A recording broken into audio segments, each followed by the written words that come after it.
네, 2016년 6월 23일 영국 국민투표 이후 많은 우여곡절을 겪었던 브렉시트가 마침내 모든 절차가 끝났습니다. 내년 1월 1일부터는 영국이 EU를 완전히 떠나가게 되는데요. 이에 따라서 당사국인 영국뿐만이 아니라 세계 경제와 국제 금융시장에 많은 영향을 줄 것으로 예상되는 만큼 오늘은 이 사안에 대해서 자세한 이야기 나눠보도록 하겠습니다. 한국경제신문사의 한상춘 논설위원 자리해 주셨습니다. 어서 오세요. 네, 안녕하십니까?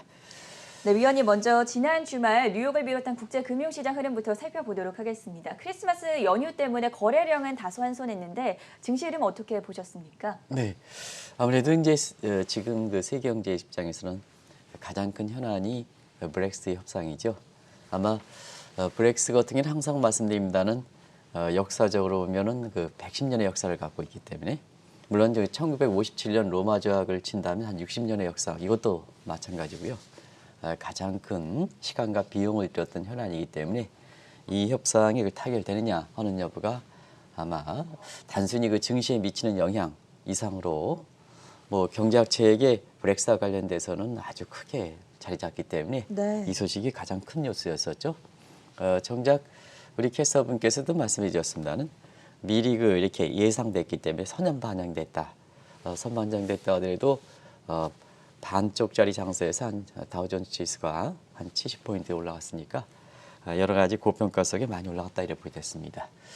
아무래도 그 올해 말까지 남아있는 것을 보면 브렉시트 협상이 타결됐기 때문에 경기 부양책에 더 월가에 관심이 되고 있다 이렇게 보게 됐습니다.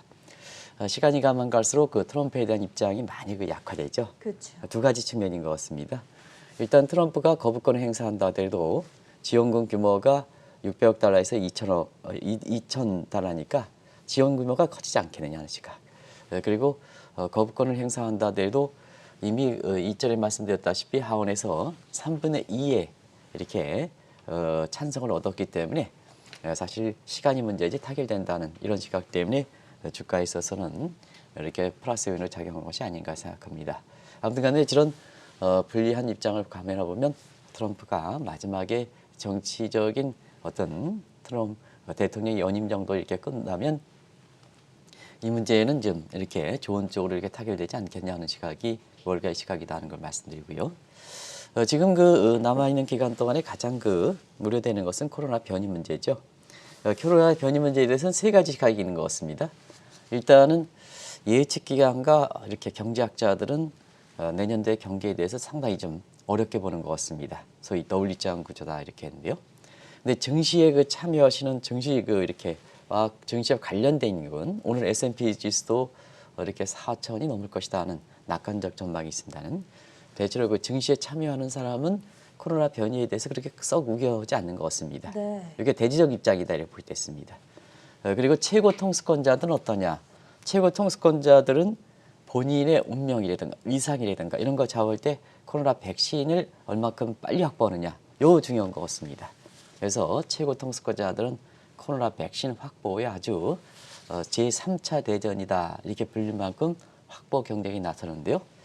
아시겠습니다는 올해 이 인물이 사실 올해 한 해를 하면서 사실 코로나 문제 때문에 썩 들어가고 있는데요.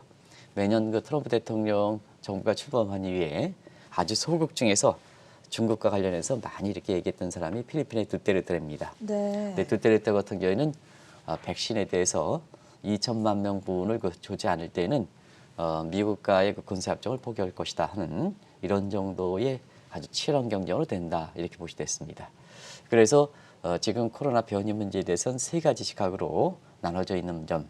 나중에 이제 어느 쪽으로 수렴되겠습니다는 일단은 증시 입장에서는 그렇게 코로나 변이에 대해서 사실 돈이 많고 그다음에 우리로 얘기하면 개인 투자가들이 학습 효과들이 있기 때문에 그렇게 크게 경제 전문이라든가 예측기관이라든가 최고 통수권자에 비해서 사실 그렇게 우려스럽지 않는 시각 이것도 증시 흐름과 관련돼서 상당 부분 변화 가능성을 많이 시사하는 이런 대목이다 하는 걸 말씀드리겠습니다.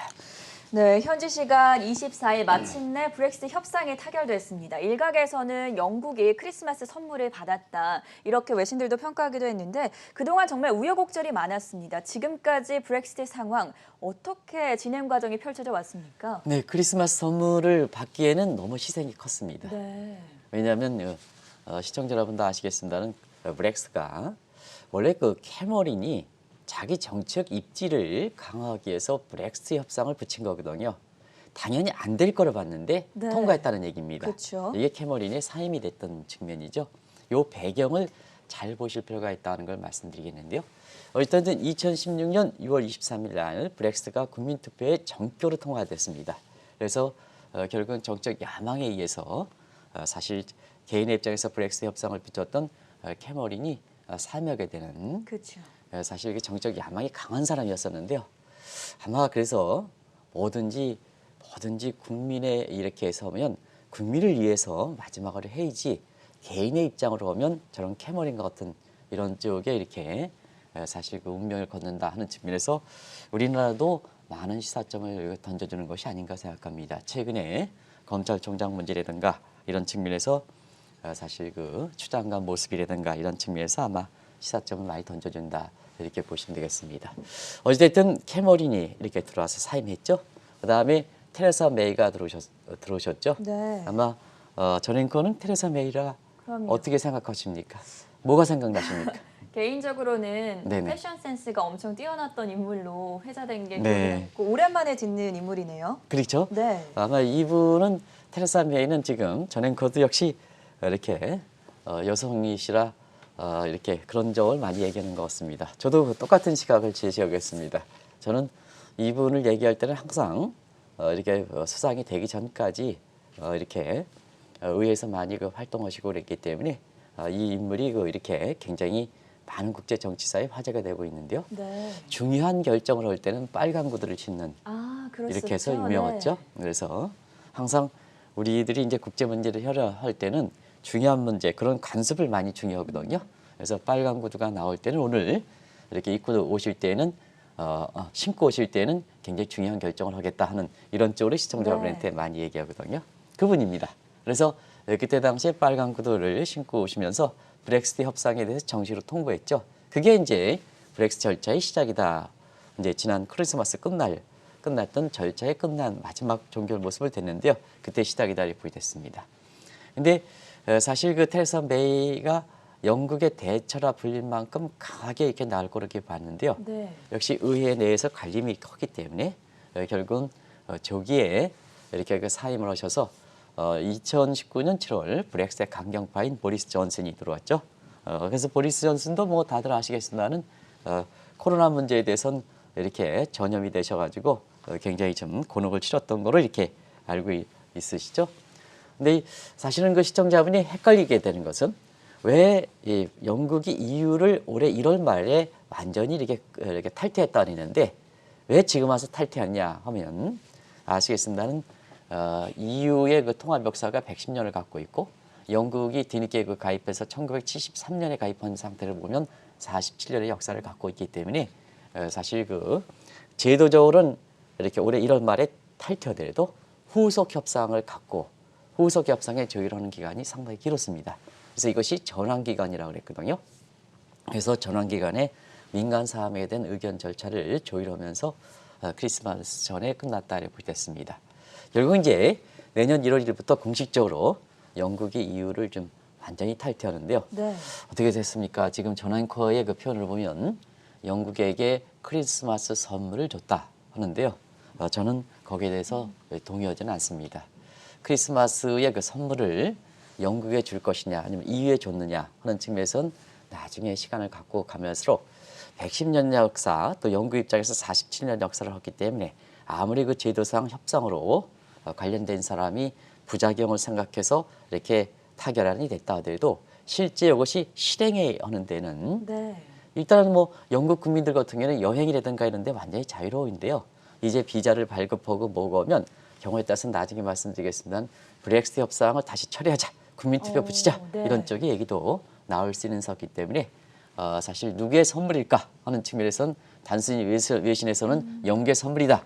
그런 측면에서는 영국 내부적으로 보면 굉장히 차감적으로 보면 굉장히 두려워하는 쪽의 시각도 만만치 않다. 이것이 영국 같은 경우는 코로나 사태의 가장 피해 지역으로 되면서 이것과 함께 굉장히 암울한 연말연시를 맞고 있다 하는 걸 말씀드리겠습니다. 그럼 구체적으로 영국과 EU가 앞으로 어떤 관계를 맺고 나갈지 전망을 살펴보도록 하겠습니다. 영국과 EU 앞으로 어떻게 될 것이라고 보십니까? 이번 타결안이 어떤 안인가를 보면 알고 있겠죠. 네. 이번 타결을 우리나라 언론에서 보면 이 타결안에 대한 내용이 없는 것 같습니다. 저도 이제 연합통신이라든가 이런 뉴스라든가 다 배웠습니다는 그거에 대해서 근원 뿌리를 얘기하지 않다 보니까 굉장히 부분적 내용이 나다 보니까 전체 그림을 그릴 수가 없다 이렇게 보시되는데요.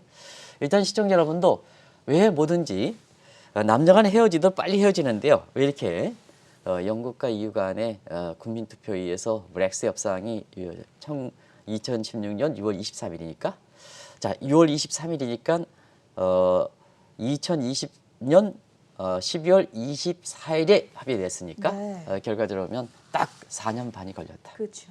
합의할 때 왜 이렇게 하느냐. 그만큼 남녀 간에도 사실 연애 기간이 길면 나중에 헤어지는 기간에서 많이 이렇게 기간이 많이 필요하다 이렇게 됐습니다. 네. 오늘 그 크리스마스도 끝나고 그래가지고 제가 좀 농담 삼아 좀 말씀드리겠습니다. 알리라는 가수가 있죠. 알리라는 가수가 남녀 간에 헤어지고 나서 365일간의 이렇게 모습을 보면 딱 브렉시트 협상이 시작하고 나서 4년 네. 반 기간에 그 노랫말 가사를 보면 이렇게 헤어지고 나서 하루는 죽을 듯 뭐 일주일은 죽을 듯 했다. 그다음에 30일이 지나면 조금 숨통이 든다. 그다음에 1년이 지나니까 새로운 그 이렇게 연인을 만날 수 있다는 그런 네. 가수가 이름이 되는 네네. 것 같아요. 아마 그 내용을 이렇게 생각하면 오늘 느닷없이 그 얘기를 하는 것은 딱 그렇다고 보겠습니다. 영국과 EU 간의 연연 기간이 47년입니다. 길었죠. 길었죠? 네. 그리고 EU 전체적으로 보면 110년의 역사를 갖고 있습니다. 그런데 문제는 이 떠나갈 때, 들어올 때는 연애할 때 조건은 이거 명확히 규정돼 있어도 떠나갈 때 규정은 없었거든요. 그게 이제 리스본 협약 50조에 네. 그 탈퇴와 관련된 아주 간접적인 규정이 있습니다. 근데 그게 절차가 명확하게 되지 않았기 때문에 연애 기간이 길고 그다음에 탈퇴하는 조건이 그렇게 명확히 구조되지 않았기 때문에 한 가지 문제에 대해서 한 12,000페이지 되는 그 규정 내용의 한 가지 규정에 대해서 검토하다 보니까 지금 4년 반이라는 기간이 길었다 이렇게 보겠습니다. 결국은 떠나가는 사람과 그다음에 이렇게 떠나가려는 사람과 붙잡아야 되는 사람 이 입장에서는 사전 이거 조율을 내면 중간 형태가 되는 거죠. 그 중간 형태가 조기 사임하셨겠지만 아마 EU의 그 이렇게 통합 역사에서 이렇게 보면 탈퇴 때 가장 많이 거론한 사람이 지금의 합의를 했던 보리스 존슨보다는 테레사 메이가 많이 거론될 거다 하는 것을 기록에는 테레사 메이가 기록할 것이다 이렇게 보겠습니다. 근데 중간에는 서로 팽팽히 맞서다 보니까 아이리시 백드론 문제와 체커스 법안 아마 들어보셨을 겁니다. 그러면 이제 EU의 요구는 전자입니다. 아이리시 백드론 문제. 왜 그러냐? 북아일랜드 국경의 대폭 양보 문제죠. 그럼 북아일랜드 문제는 뭐냐? 이번에 합의할 때 전행크 한번 보면 가장 먼저 민감했던 사항이 어업권 문제였었죠. 그렇죠. 근데 북아일랜드는 어업권과 관련돼서 경제 수역 조약이라든가 생각하면 사실 이 문제를 확보하느냐 안 하느냐에 따라서 영국 이외의 나머지 EU 회원국들이 네. 어업을 이렇게 크게 가져갈 수 있느냐 아니냐 하는 쿼터와 직결됐기 때문에 바로 EU의 그 요구사항인 아일랜드 북경의 대폭적인 양보, 아이리시 백드론 문제가 이게 중요했었거든요.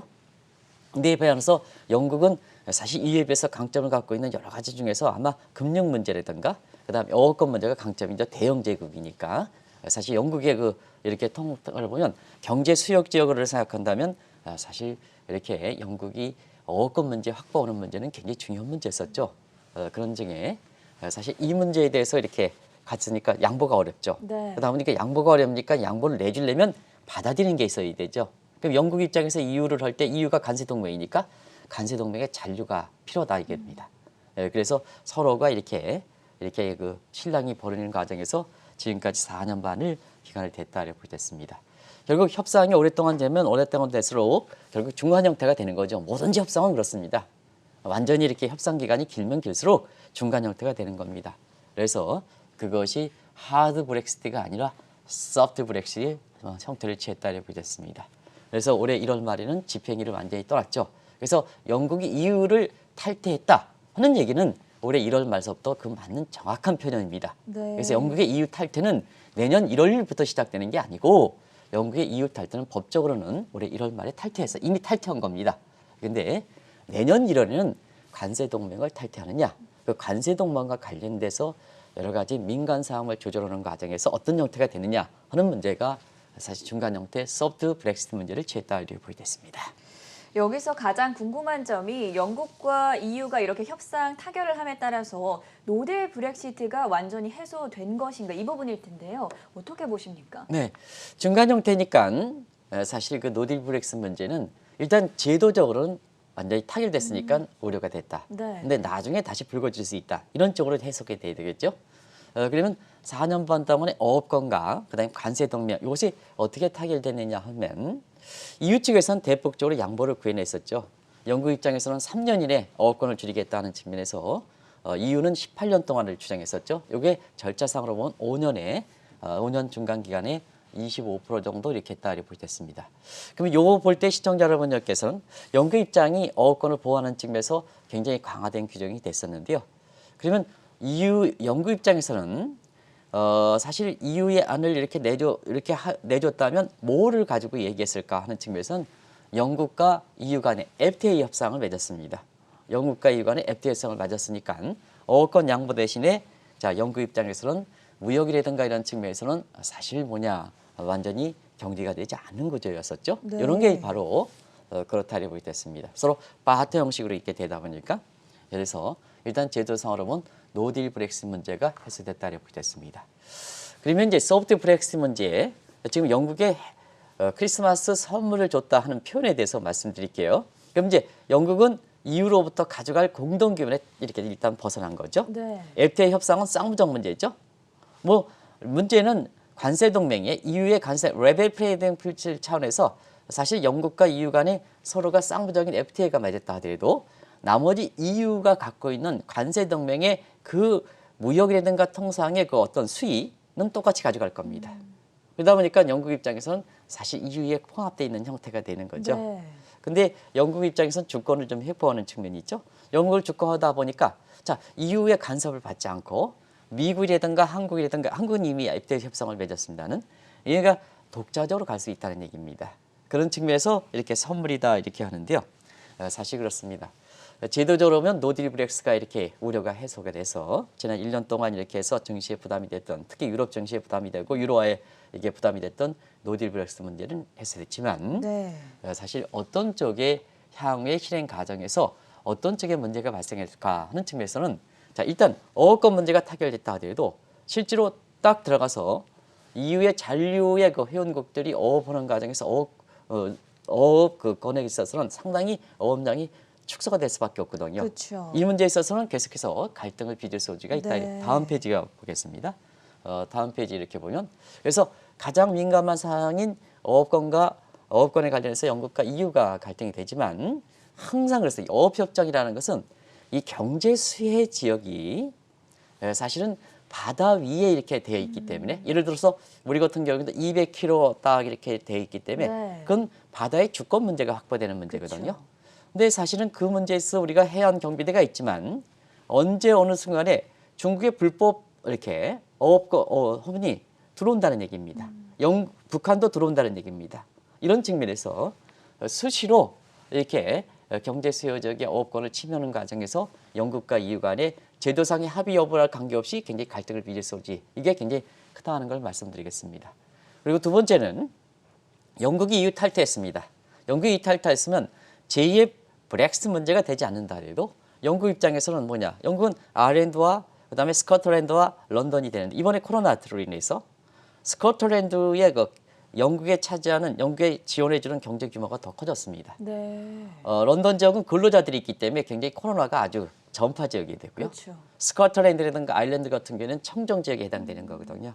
근데 경제적인 측면에서 보면 영국의 봉쇄력이 되기 때문에 사실 스코틀랜드라든가 아일랜드, 특히 스코틀랜드가 영국 이렇게 런던주에 사실 그 근로자한테 내는 지원금 규모가 굉장히 커지게 되는 거거든요. 이게 이제 동일한 각도로 스페인 같은 경우에도 코로나가 굉장히 심했죠. 근데 바스크라든가 카탈루아가 지금은 코로나 이후에 스페인의 전체 국민들의 사실 그 먹여 살리는 규모가 50%가 지금 되고 있습니다. 네. 그러다 보니까 뭐냐? 내가 이렇게 해서 계속해서 우리나라도 이제 그런 이게 독립하고 싶어 그렇죠. 하죠? 독립하게 되는 네. 거죠. 이게 영국이 EU 탈퇴를 해서 이런만 탈퇴 그러면 뭐냐 같은 영국 내에서 스코틀랜드가 분리 독립한다는 얘기입니다. 이런 용어를 어떻게 수용될 것이냐 하는 이 측면이거든요. 그런 측면에서 그렇습니다. 또 한 가지는 자 47년간 영국 국민들 같은 경우에는 영국 브렉스 문제가 전부 창성한 건 아니거든요.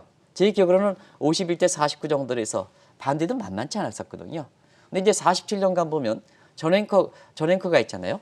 사실 EU를 할 때 유로 철도를 타서 굉장히 비자도 없이 왔다 갔다 했는데요. 이제 내년 1월부터는 이게 비자도 이렇게 쭉 하고 하니까 얼마나 불안합니까? 불편하겠죠. 근데 그게 10년, 5년이 아니라 47년간 체제에 익힌 상태거든요. 네. 그러면 존 앵커 같은 나이에 있는 사람들은요. 그 이전에 사실 1973년 이전에 태어났던 사람이 아니지 않습니까? 지금 현 상황에 대해서 익숙한 사람 아니겠습니까? 그렇죠. 익숙한 사람 입장에서 왜 뭐냐 이렇게 브렉시트라는 것을 이렇게 해가지고 왜 이렇게 불편을 초래하느냐 하는 측면에서 보면 다시 존 앵커께서 반대했던 사람은 뭐냐 다시 들어가야 되지 않느냐 이런 식으로 얘기할 수밖에 없거든요. 이렇게 그런 시각에 굉장히 사후에 브렉시트 협상에 따라서 노딜 브렉시트 이상의 실행상에서 어려움을 겪을 것이다. 이게 영국의 보리스 존슨이 갖고 있는 이렇게 난제다 이렇게 보겠습니다. 이런 게 반드시 영국에서는 크리스마스 선물만 되지는 않는다는 얘기입니다. 그만큼 오랫동안 체질화됐기 때문에 네. 그런 문제를 한번 지켜볼 필요가 있다는 걸 말씀드리겠습니다. 우선은 노딜 브렉시트 우려가 해소된 점은 좋다고 볼 수 있겠지만 아직까지 새로운 과제가 많이 남아있다는 점은 여전히 우려할 만한 사항이다라고 신중한 입장에 대해서 전해 들어봤고요. 이렇게 영국과 EU 간 타결안을 놓고 헤지펀드계의 대부인 조지 소로스가 다시 대두되고 있다고 합니다. 그 이유는 어디서 찾아볼 수 있겠습니까, 위원님? 국제금융시장에서는 네. 이번에 이렇게 영국과 그다음에 EU 간의 소프트 브렉시트 중간 지점에 타결하는 것은 사실 소로스의 공이 크다 이런 쪽의 얘기를 많이 합니다. 네. 이건 이제 우리 언론에서 다뤄지지 않는 내용인데요. 왜 그러냐면 우리가 7년 전에 그리스라든가 스페인이든가 포르투갈이든가 이런 아일랜드라든가 이런 이태리라든가 이런 국가들 소위 피그스 국가들이 이렇게 할 때 자 유로랜드 깨긴 어렵고 그동안 노력했으니까 근데 민감한 사항, 난민이라든가 테러라든가 이런 문제가 되다 보니까 공동으로 되지 않다 보니까 자, 요걸 좀 브렉스를 유로에서 제2의 그리스라든가 뭔가 이런 쪽에 이렇게 되지 않으려면 어떻게 될 것이냐. 브렉스 문제라든가 이런 문제를 되지 않을 때는 어떻게 되느냐 하는 문제에 있어서는 민감하지 않는 사항에서는 유로랜드를 가져가고 난민과 테러 같은 민감한 사항에서는 이 자치 독립을 의자 하는 것이 그때 당시에 뭐 아시겠습니다는 유로 문제 이런 식으로 이렇게 정리됐습니다. 다음 페이지를 보겠습니다. 그래서 소로스 같은 경우에는 유럽을 이렇게 단일 트랩 이런 트랩을 하지 말고 자 경제 권역에 따라서도 통합의 속도를 달리 가는 멀티 스페이드 트랩 그 다음에 형태도 멀티 트랩 형태 그래서 각 회원국의 입장을 반영하자 하는 측면에서 이런 쪽의 안을 제시했거든요. 그래서 유로랜드에서 채택 가능성이 높은 것이 아유로입니다. 오늘 많이 들어보시죠. 이태리 플러스 유로라는 이런 표현을 쓰죠. 그래서 민감한 사항에서는 이태리가 남겨주고 국민에 대해서 민감해서 이태리 자체적으로 남겨주고 나머지 사항에 대해서는 사실 유로 전체적으로 가져가자 하는 문제거든요. 그런 측면에서 이번에 이렇게 유로에서 EU가 되는 거죠. 영국은 유로랜드 회원국이 아니기 때문에 네. EU에서 탈퇴했던 영국과 이렇게 보면 자, 왜 소로스안과 비슷하다 하면 주권은 이제 민감한 사항에서 전부 주권을 영국이 찾았죠. 그래서 민감한 사항에 대해서는 어권이라는 걸 찾았죠. 그쵸. 통상 문제 찾았죠. 그런데 관세 동맹에서는 탈피를 했지만 영국과 EU 간에는 FTA라는 쌍무적 협상을 체결했는데요. 그 쌍무적 협상의 무역의 레벨, 무역 수위를 사실 EU가 갖고 있는 공동, 그 다음에 영국이 EU에 가입했을 때에 갖고 있는 그 수준을 그대로 유지했기 때문에 레벨 플레이닝 필드, 평평한 운동장을 같이 했기 때문에 사실 어떻게 보면 EU, 잉글랜드 플러스 EU 이라는 표현을 쓰겠죠. 이거 뭐 브리튼이라는 표현에서 BEU라고 표현을 하는 데가 있습니다. BEU 해서 브리튼 플러스 EU 해서 소로스안과 독일어다 이렇게 한 측면에서 이렇게 소로스가 이렇게 국내 언론에서는 다루지 않고 있습니다는 이게 소프트 브렉시트는 영국 결국은 조지 소로스가 내놨던 멀티 스페드 멀티 트랙 안과 동일하지 않느냐 하는 측면에서 사실 언론에 알려지지 않는 대로 소로스가 제시한 안대로 타결됐다 하는 네. 측면에서 소로스가 많이 부상됐다 이렇게 보시면 되겠습니다. 이렇게 브렉시트 그 자체가 굉장히 역사적인 일인 만큼 많은 주목을 받고 있는데요. 당사국인 영국부터 아마 커다란 영향을 받지 않을까 싶습니다. 영국은 어떤 영향을 받게 될 거라고 전망하십니까? 최소한 금융 사이드에서는 영국에 대해서 이번에 노딜 브릭스 가능성을 줄여서 영국과 EU 간의 형태는 발전적 형태로 타결됐다 이렇게 얘기하지만 네. 금융적인 측면에서는 영국이 굉장히 선물보다는 여러 가지 부정적 측면이 많지 않냐 생각합니다. 뭐 시청자 여러분 아시겠지만 영국이 갖고 있는 가장 큰 강점 중에 하나가 금융의 중심지였죠. 그렇죠. 금융의 중심지에서 세계적으로 보면 지금 잘 보시기 바랍니다. 뉴욕 금융시장, 아시아에서는 홍콩 금융시장, 그다음에 런던 금융시장인데요. 뉴욕을 지역으로는 홍콩 굉장히 어려워졌죠. 그렇죠. 이제는 뭐 홍콩이 금융의 중심지다. 국내 금융사가 대비를 안 해서 그렇지. 사실 다른 국가들의 이렇게 보면은 이제 아시아 금융지의 중심지도 싱가포르 쪽으로 완전히 넘어가지 않느냐 이렇게 이제 보고 있습니다. 그게 그렇죠. 긴년 원년이 내년이 될 거로 이렇게 봅니다. 근데 국내 금융사들은 여러 가지 이유로 인해서 여기에 철수거나 이런 것이 되지 않고 있는 입장인데요. 아마 내년에는 싱가포르 쪽으로 빠르게 넘어갈 거로 봅니다. 그 중에 하나가 영국의 브렉시트로 EU에서 영국으로 완전히 탈퇴하는 거다. 그러면 영국이 아무래도 시청자 여러분 아시겠지만 1997년 홍콩에 반환 이후에도 계속해서 국민의 중심지가 될 때는 벡터 문제에 있어서는 사실 영국이 그래도 국제금융지의 중심지로 이렇게 나오는 측면에서 배후의 그의 역할을 굉장히 잘했기 때문에 그랬거든요. 그러나 영국이 EU를 탈퇴를 하는 걸 계기로 해서 영국의 국제금융 중심지는 빠르게 재편될 거라고 보고 있습니다. 아시겠습니다는 영국의 금융사 입장에서도 이렇게 브렉시트가 협상이 이렇게 국민투표에서 완전히 통과하고 나는데 자금의 문제에 있어서는 각국의 글로벌 뱅크 중에서는 가장 유동성을 확보하기 어렵습니다. 그렇기 때문에 사실 딜레버리지 과정에서 해외 투자했던 자금들을 회수했던 분위기가 한국 증시라든가 이런 쪽에서 그들이 영향을 미쳤었던 배경이고요. 그다음에 최근에 미국의 대선 이후에 미국 자본이 들어오다가 12월 들어서 미국 자본이 나가는 데에는 이런 요인도 컸다 하는 걸 말씀드리겠습니다. 그래서 내년도에도 이런 요인에 의해서 유럽계 자금, 특히 영국계 자금이 국내 증시에 미치는 영향은 상당 부분 부정적이다 하는 것을 말씀드리고요. 또 한 가지는 이렇게 영국의 자체적으로 갖고 있던 영국의 금융 중심지는 크게 보면 주식과 채권 시장인데요. 네. 주식 시장은 뉴욕으로 가고 한편에서는 지금의 유럽에서 온 베네룩스 3국의 주식 시장이 영토 규모와 관계없이 굉장히 한편으로는 헤지 펀드의 천국이 되면서 한편으로는 이렇게 주식 시장이 헤지 펀드는요 위험 자산이기 때문에 사실 주식 시장은 맞물릴 수밖에 없습니다. 그래서 과거에 이렇게 보면 헤지 펀드 아일랜드가 세계 3대 조세 회피 지역으로서 굉장히 아일랜드입니다는 그 아일랜드의 위기라든가 영국의 이 브렉시트 문제 때문에 지금 베네룩스 3국으로 이전되는 모습이고 헤지 펀드 그리고 영국의 주시장의 기능이 줄었다에 따라서 같이 헤지 펀드의 중심지는 베네룩스 3국으로 이전되는 모습이다 이렇게 보겠습니다. 그리고 채권 시장은 크레딧 문제인데요. 영국이 탈퇴하니까 크레딧이 떨어지겠죠. 그러면 유럽에서 보면 크레딧이 어떠냐? 독일의 프랑크푸르트 쪽으로 가는 거죠. 이렇게 해서 사실 이런 문제인데요. 더더구나 지금 보리스 존슨은 본인도 코로나에 걸릴 만큼 이 대처 문제가 변이도 영국에서 나온 것과 마찬가지로 변이도 대처가 미숙해서 나온다 그럽니다. 그런데 전문가들이 얘기하면 이러한 코로나 대처 미숙에 대해서 미숙이 나왔다 보니까 돈의 흐름에 그 민감한 돈의 흐름에 볼 때는 영국의 EU 탈퇴 그 다음에 코로나 문제 이렇게 가장 최악의 지역이다 보니까 영국의 금융시장 재편은 빠르게 되지 않겠냐 이렇게 보고 있습니다. 국내 금융사들도 단순히 이게 크리스마스 선물이다. 영국에 계속해서 금융시장에 놓아야 된다 하는 이런 시각에서는 지금 늦은 게 아닌가 하는 생각이 듭니다. 빠르게 재편될 거로 보고 있습니다. 그렇다면 한국 증시에는 어떤 영향을 미칠지도 궁금한데요. 우리 경제 특히나 원달러 환율에 미칠 영향에 대해서는 어떻게 보고 계십니까? 아까 이제 김선영 대표께서도 잘 지적했습니다. 네. 오늘 연대프 시장이 한 5원 정도 이렇게 환율이 떨어지는데 가장 큰 요인이 브렉시트 문제 타결 문제거든요.